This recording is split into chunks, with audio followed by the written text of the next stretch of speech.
श्री, अरे त्या बुद्धीने नाही मनाने विचार करतात आणि त्यांच्या मनाने ठरवलंय त्यांच्या नवऱ्यावर प्रेम करायचं. ज्या माणसानं आजवर कधी छोट्या आईला मानानं वागवलं नाही त्यानं आत्ता केलेल्या अपमानाचं आपल्याला आश्चर्य कशाला वाटायला हवं.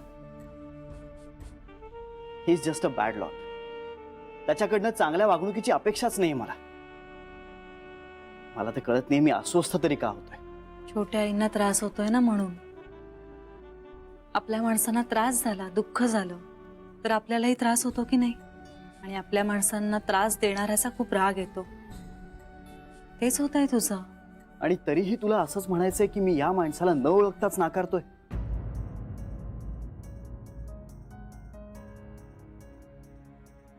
जान्हवी, तुला असं म्हणायचंय की छोट्या आईसाठी मी या माणसाला स्वीकारू. इनफॅक्ट या सगळ्यामुळे तर ना आई आजी बद्दलचा आदर वाढलाय माझ्या मनात. तिची माणसांबद्दलची पारख किती करेक्ट आहे बघ ना.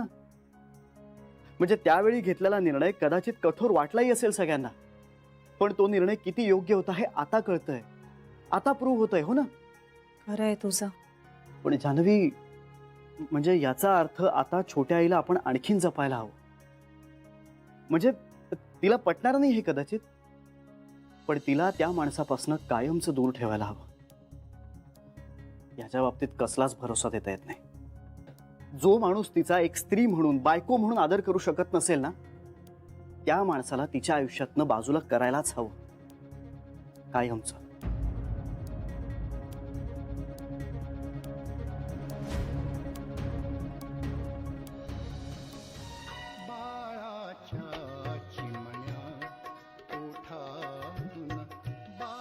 बाळाच्या चिमण्या ओठातून हाक बोबडी ते बाळाच्या चिमण्या.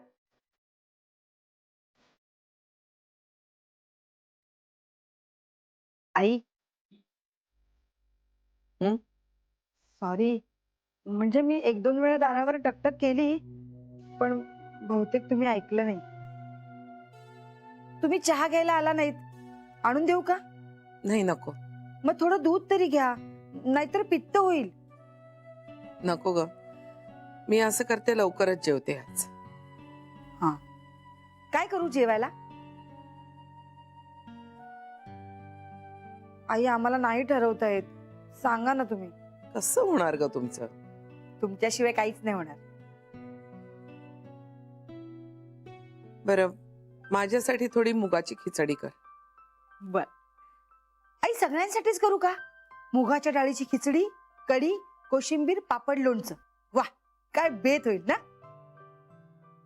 ठीक आहे. आणि जिऱ्या खोबऱ्याचा मसाला घालून करा. हा. संपलाय बहुतेक घरातला.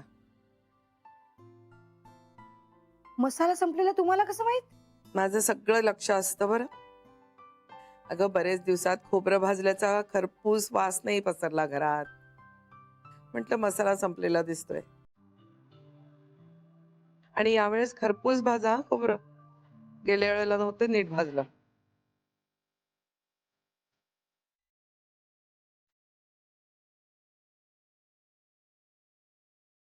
आई, तुम्ही ठीक आहात ना? हो का ग? नाही म्हणजे गाणं ऐकताय, मन रमतं, बरं वाटलं. आई, हे गाणं लक्ष्मीकांत भाऊजी काय मस्त म्हणायचे ना.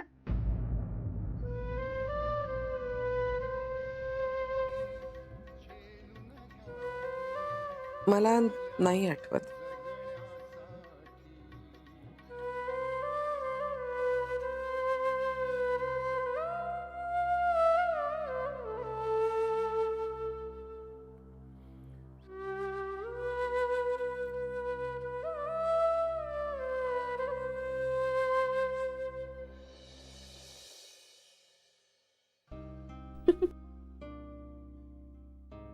काय ग, बरी आहेस ना? हसायला काय झालं मध्येच? अगं, तो मनीष आहे ना, जिजूच्या ऑफिस मधनं आला होता, त्याचं बोलणं आठवून मला हसायला आलं. काय म्हणाला तो? तेच ग, you are good for nothing हे ब्रेकअपचं फेवरेट वाक्य असावं. त्यालाही कोणीतरी म्हटलंय म्हणे. I mean, seriously, am I really good for nothing? Anyways, मनीषमुळे एक बरं झालं. हे वाक्य आठवलं की खूप हसायला येतं आणि मग त्रासही कमी होतो. मनीष चांगला आहे ना? खूप चांगला आहे. Quite funny. तो जर तुला भेटला ना तर तू माझ्याकडनं त्याला थँक्स सांग. माझा मूड सुधारायला खूप मदत झाली त्याची. नक्की सांगेन. चल निघते मी. बाय. बाय. नीट जा गं.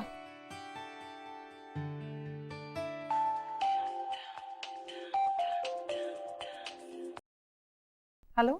हा जान्हवी, 2 मिनिटं बोलायचं होतं तुझ्याशी. फक्त 2च मिनिटं. बोला ना.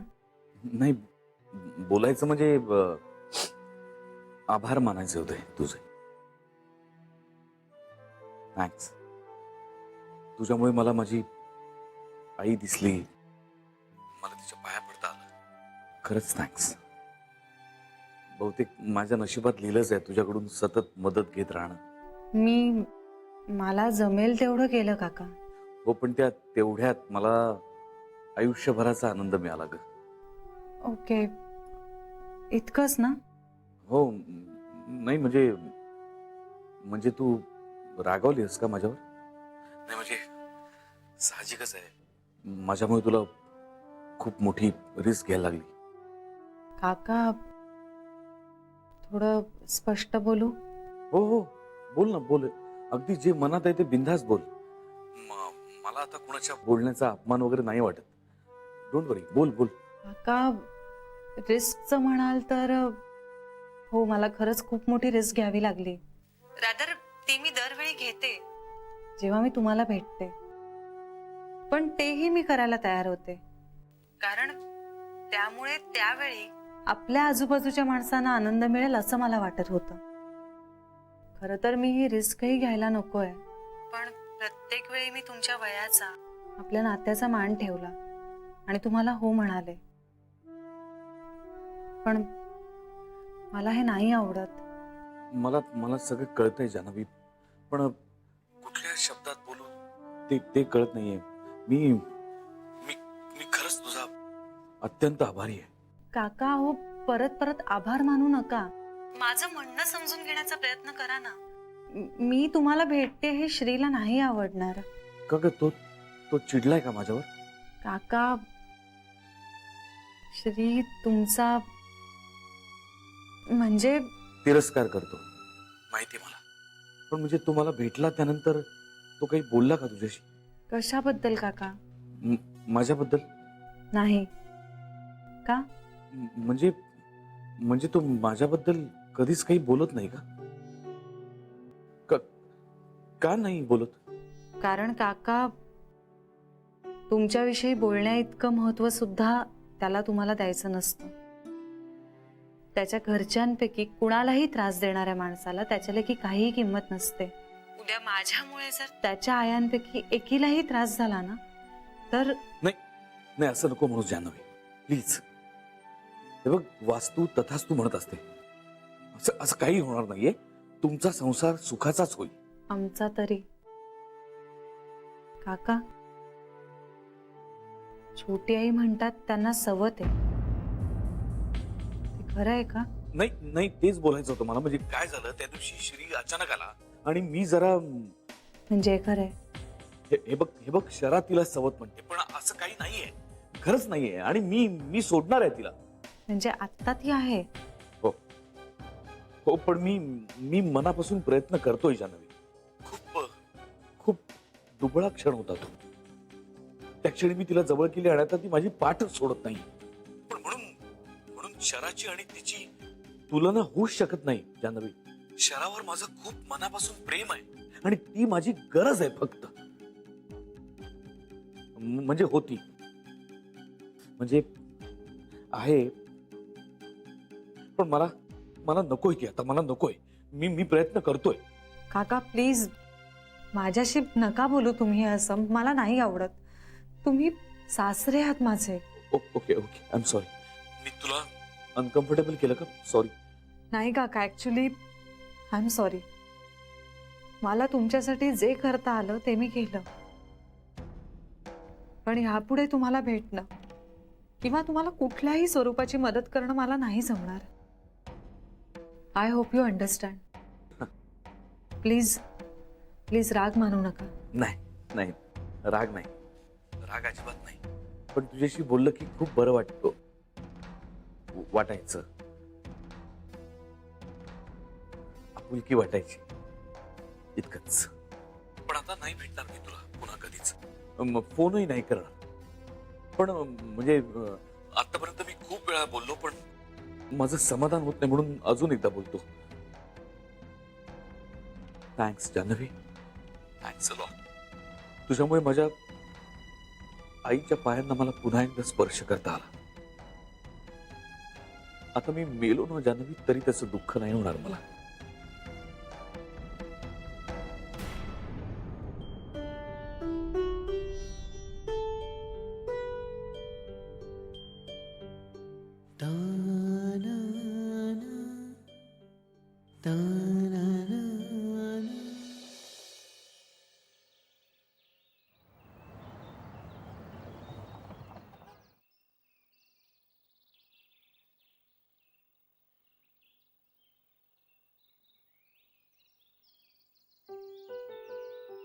जीजी,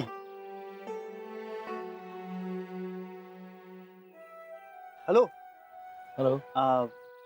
तुम्ही बहुतेक ओळखलं नाहीत मला. नाही, मला आठवत नाही आपण कुठे भेटलोय.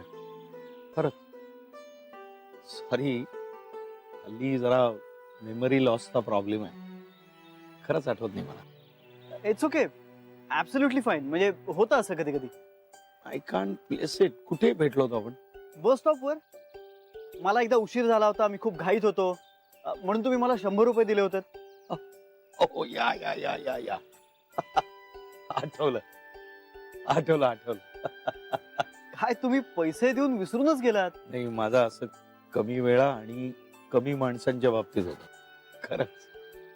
अरे वा, म्हणजे मी त्या नशीबवान लोकांपैकी एक असं म्हणायला हवं. अरे हो, आणि नंतर माझी बायको भेटली होती तुम्हाला, जान्हवी. मी Janhvi Sahasrabuddhe.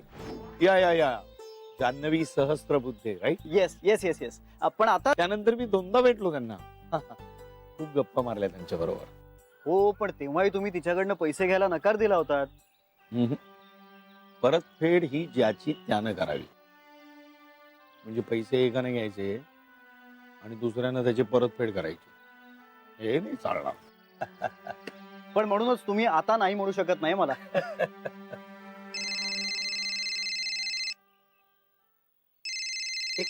just a minute, please. Hello. Yeah, that's right. Yeah. Just a minute. Hold on, please. मला हा फोन अटेंड करायला लागेल. Please you carry on. नाही, हरकत नाही, मी थांबतो ना. Hello, just a moment.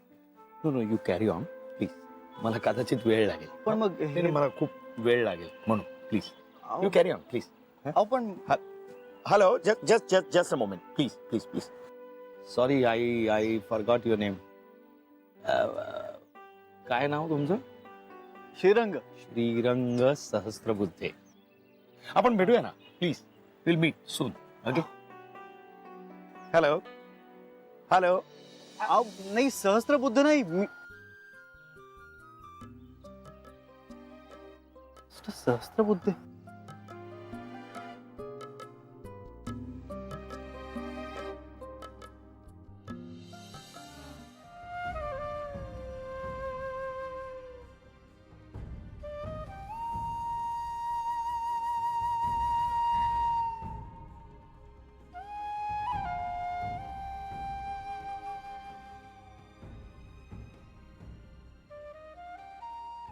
नको लपूस ताई. निदान माझ्यापासून तरी नको लपूस. उघडपणे मिरवावं असं काहीच नाहीये कसं रे. जे आहे ते आहे. आणि शरूच्या अनुभवावरून आपण एवढं तरी शिकूया आपण. खरंय. मग पुन्हा डोळ्यात पाणी का आलं?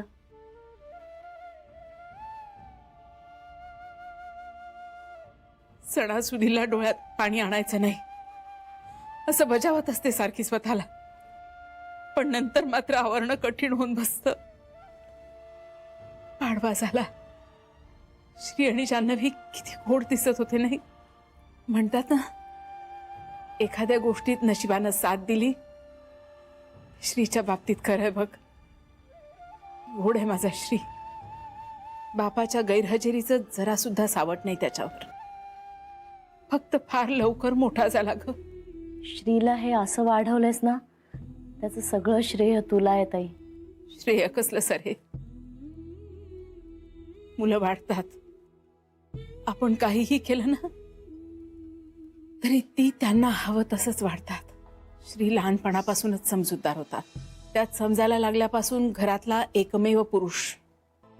त्यामुळे बाळपण कधी वाट्यालाच नाही आलं त्याच्या. कधी वडिलांबरोबर दंगामस्ती नाही. कधी कधी वडिलांनी कौतुकाने पाठीवर दिलेली शाबासकीची थाप नाही. वयात आल्यावर वडिलांची चप्पल घालणं नाही. अडनिड्या वयात एखाद्या गोष्टीबद्दल वडिलांचा सल्ला नाही. हे कधी भेटले ना तर जाब विचारावा असं वाटतो मला. माझं मेलीचं ठीक आहे ग, पण या तुमच्या पोरानं काय घोडं मारलं होतं तुमचं? का असे निष्ठुरपणाने वागलात त्याच्याशी? सर आयुष्यात कधी बाप लेक एकमेकांसमोर आले ना तर ओळखणारही नाहीत ग एकमेकांना.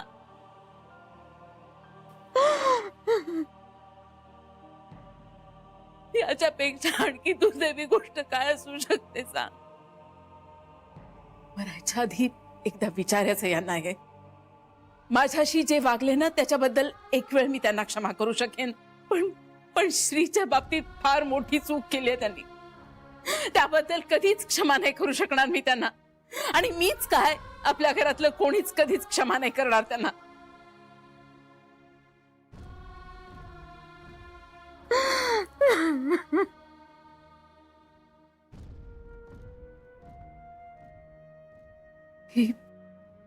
ही अशी अवस्था होते बघ. डोळे गळत राहतात.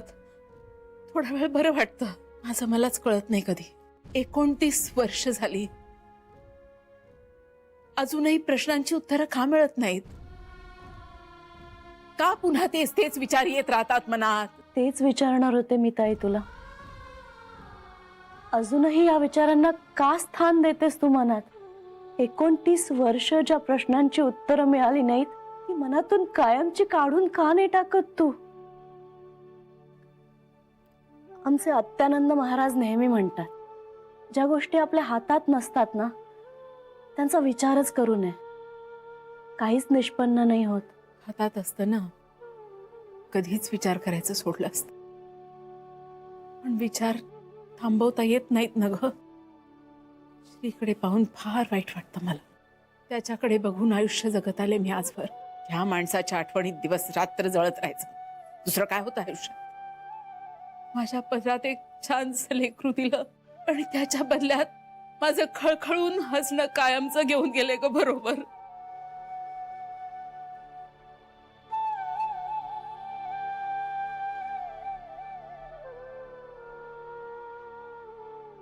सरे नको रडूस तू. नको रडूस.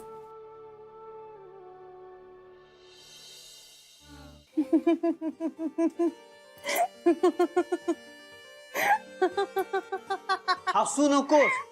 हसू नको. हसू नकोस. हा ओके सॉरी. मला सहस्त्रबुद्धे म्हणाला तू जीजी. आरजी रे. मी नाही म्हणणार त्याला. मी जीजीच म्हणणार. आरजी नाही म्हणणार मी. अरे पण का? का म्हणजे काय? त्यांनी मला वाटेल त्या नावाने हाक मारायची, मग मी पण मारणार. मी नाही म्हणणार त्याला आरजी. वाटेल ते. हो, माझं आडनाव नाही येते, मग मी त्याला वाटेल त्या नावाने हाक मारणार. बरं, आणि मीही त्याला एकदा सांगायचा प्रयत्न केला, अहो माझं आडनाव सहस्त्रबुद्धे नाहीये. तो मला बाय करून निघून गेला. नेमकं तेवढं ऐकलं नाही त्याने. तुला बरा भेटतो, तुझ्याशी बोलतो. ओ अच्छा, म्हणजे नक्की राग कुठल्या गोष्टीचा आहे ते कळलं मला. नाही नाही नाही, हॅलो, ह्या गोष्टीचा राग नाही आलाय मला. मला तो सहस्त्रबुद्धे म्हणाला ह्याचा राग आलाय. आणि शहाण्या, सहस्त्रबुद्धे म्हटला राग काय येणार? आता म्हणजे राग नाही, मे बी हताश झालोय. हा हा नाही हताश नाही. हा नाराज नाही, नाराज पण नाही. मला ना योग्य शब्द सापडत नाही. बरं पण मी काय म्हणते ऐका ना. ओ सहस्त्रबुद्धे, ए तुम्ही असं का वागलात? जान्हवी नको ना प्लीज प्लीज. अगं सगळ्या आया पण मला सहस्त्रबुद्धे म्हणायला लागतील. नको ना प्लीज. बरं ऐक, मी कुणालाही काही सांगणार नाही, प्रॉमिस. मिस्टर सहस्त्रबुद्धे, ए मला सांग, रस्त्यात आपण जाताना जर तुम्हाला सहस्त्रबुद्धे अशी हाक मारलीस तर लोकांना वाटणार नाही का मी खरंच सहस्त्रबुद्धे म्हणून? पण मी काय म्हणते, त्यात प्रॉब्लेम काय? तुझ्याशी बरं ते गप्पा मारतात, त्यांच्या आयुष्यातले सगळे प्रॉब्लेम सांगतात. ओ जान्हवी, आठवली राईट राईट, आम्ही एक दोनदा भेटलो होतो नंतर. हे बरं आठवतं त्याला. बरं ऐक, तू ना आधी ठरव बघू, म्हणजे तुला राग येतोय, तुला हसू येतंय, का तुला गंमत वाटतेय, का तू जेलस फील करतोयस? आश्चर्य वाटतंय. हो मला आश्चर्य वाटतंय स्वतःच. म्हणजे एखाद्या माणसाविषयी इतकं कुतूहल, इतकी ओढ कशी काय वाटू शकते? म्हणजे आपल्याला लाखो माणसं भेटतात ना, पण ह्याच माणसाविषयी इतकी कशी आपुलकी वाटते काही कळत नाहीये. म्हणजे जान्हवी तुला सांगतो, दिवसातनं एकदा तरी मला त्याची आठवण येते, for no reason. It's very strange isn't it? It's okay Shri, आपलं वागणं प्रत्येक वेळी लॉजिकल असलं पाहिजे. हे प्रेशर का घ्यायचं? नाही ते करेक्ट आहे, पण मला ना खूप गंमत वाटते. म्हणजे आय डोंट नो मी हे म्हणायला हवं की नाही, बट मे बी मला माझ्या वडिलांची उणीव भासतीये. कुठेतरी ते स्थान रिकामच राहिलंय.